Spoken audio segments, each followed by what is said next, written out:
Brethren, it is your brother, your friend again. I pray that as you listen to these devotions, you will find that these devotions are presenting words from the Word. And as we present words from the Word, that the Word would find lodging place in your heart.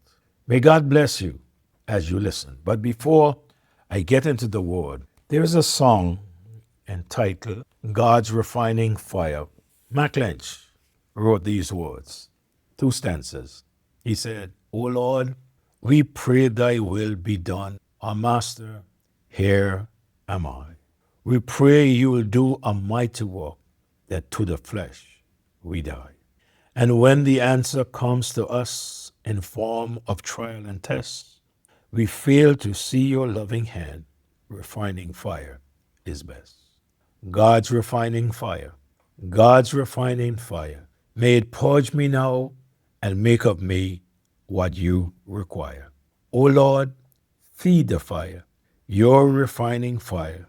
Now as gold and silver must be tried, Lord, may my heart be purified. Lord, send your great refining fire. I could only imagine how Lynch was thinking and what he no doubt was going through, at least in his mind, how God was bringing the best out of him, how God wanted him to be so refined that he put it in words. God wants us to be Christ-like. And in our devotions, that's what we shared with you and sharing with you. I said to you that this can only take place as we are obedient to his word. Paul had a job. He realized the job that he had, and that was to present the believers perfect in Christ. He said in Colossians 1:28 that whom we preach, warning every man and teaching every man in all wisdom, that we may present every man perfect in Christ Jesus. This was his goal, and that's why he said he pressed towards it. Now, let's begin today by saying the proof that these are present in the believer's life. The proof that these are present in the believer's life. I said to you that there are 3 objectives that we must keep before us. 1 is the unity of the faith. 2, the knowledge of the Son of God. And 3, I said to you, is spiritual maturity. Now, the proof that these are present in the believer. Now, I am not just saying this, I believe this, and I know that this is true. And that is, sound doctrine will always show or be evident. If one receives sound doctrine and one believes sound doctrine, it will always show in that one's life. It will always be evident in that one's life. Now, the believer who's properly grounded in the Word is no longer a child spiritually or a babe in Christ. Now, in order for one to grow in the faith, one must be fed by the Word. You see, such a believer that is no longer a child spiritually or a babe in faith, that believer becomes steady and stable. He's not tossed about with every wind of doctrine.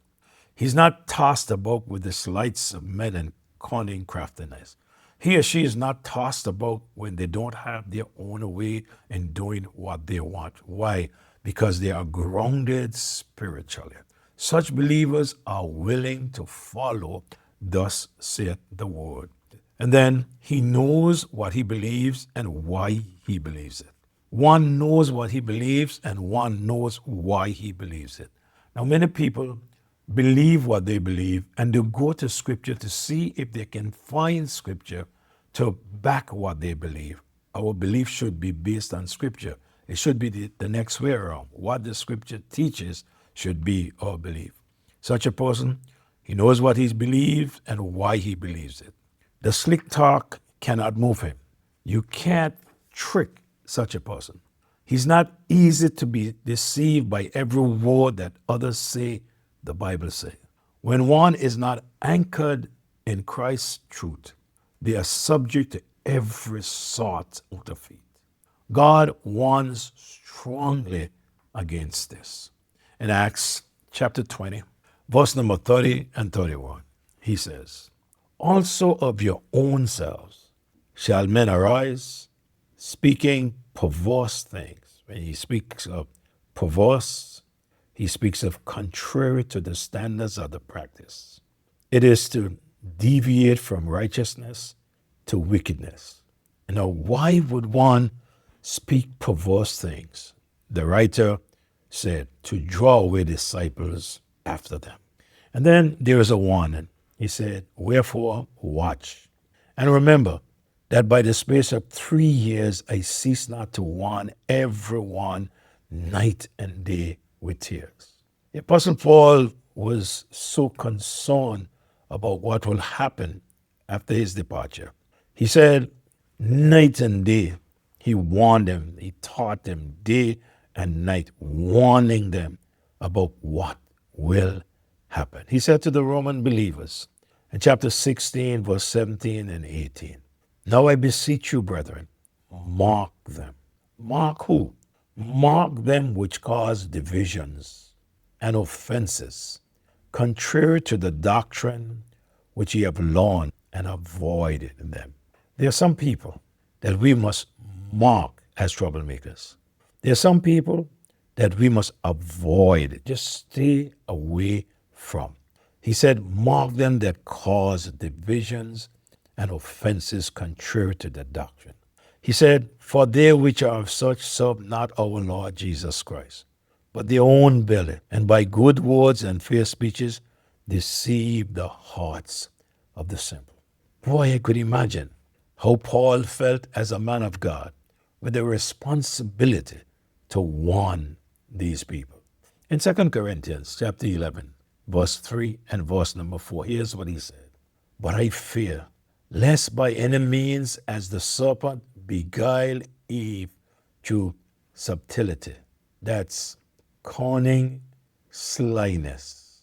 He says he feared that as the serpent did that to Eve, so your minds should be corrupted from the simplicity that is in Christ.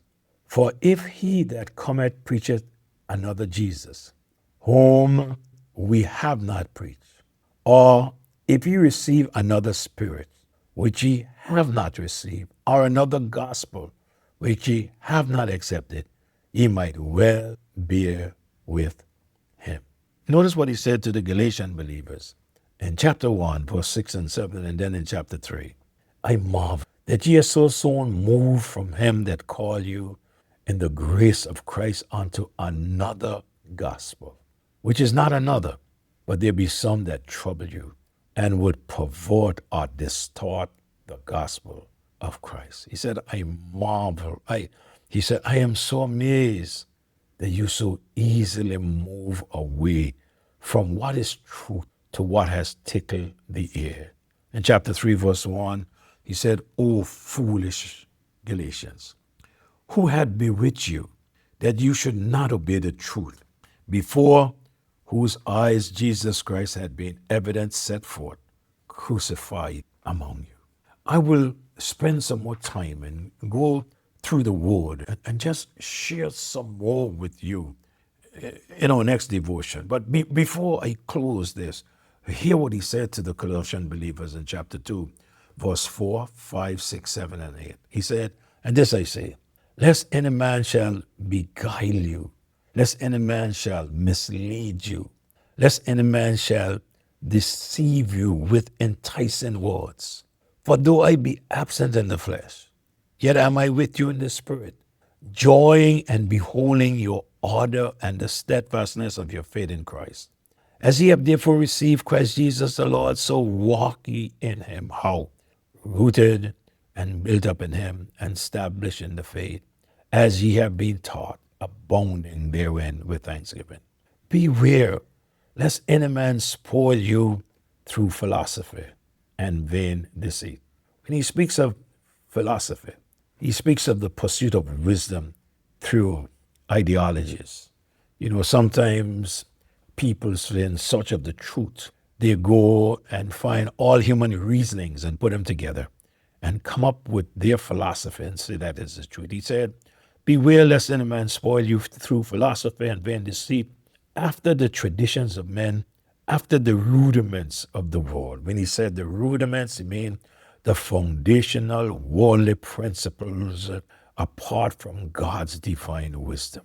He said, after the traditions of men, after the rudiments of the world, and not after Christ. Don't let people take you down the wrong road. Stay on the road with the Lord. I want to say thank you so very much for listening. And we will be back with the next devotion tomorrow, God's life. And I trust that as you listen, your hearts will be blessed. And you will call a friend, or you would text a friend, and you would share with a friend these devotion. God wants us to be Christ-like, but in order for us to be Christ-like, we must have the knowledge of the Word of God. And not only just have the knowledge of the Word of God, we need to have the Lord Jesus Christ leading us. We need to be obedient to the Word of God. Thank you so very much for listening. The words are for me, and I trust that you will find these words are for you also. Do have a great day, and let's endeavor to be more and more like Christ. Remember, they looked at the disciples and said that they were unlearned and ignorant men, but they testified to the fact, he said, these men have been with Jesus. Doesn't matter. You may not have gotten a lot in the days when you should have gotten more, but you are not there yet. You could continue to learn and get more from the Word of God. May God bless you. Have a great day. I'll be back next morning. Don't forget, click share with a friend. We love you, but God loves you more. Greetings, my brethren, to the extended family. We have a good word to share with you. We will be on your island in a few days, and we would like to meet you and personally thank you for listening, sharing, and partnering with us in these devotions. So listen up and plan to be with us as we sail to your island on board the Princess Cruises. Visiting Tatola on October the 13th, that day we will meet on board in the Vista Lounge and have our day session from 9:30 to 1. Visiting St. Kitts, October the 14th, we will be at the Good News Baptist Church in Bastille. The pastor there is Roy Dean Richard, 9:30 to 1. Dominica, here we come. October the 15th, the Grace Fellowship Global Church in Roseau, 9:30 to 1. Look for Pastor Supian George and the others. Visiting Grenada on October the 16th, Solid Rock Baptist Church in St. George's, host pastor Gofton Jack and Oscar Rubin, 9:30 to 1 on October the 16th. We sail away to Barbados on October the 17th, and we'll meet at the Berean Baptist Church in Bridgetown.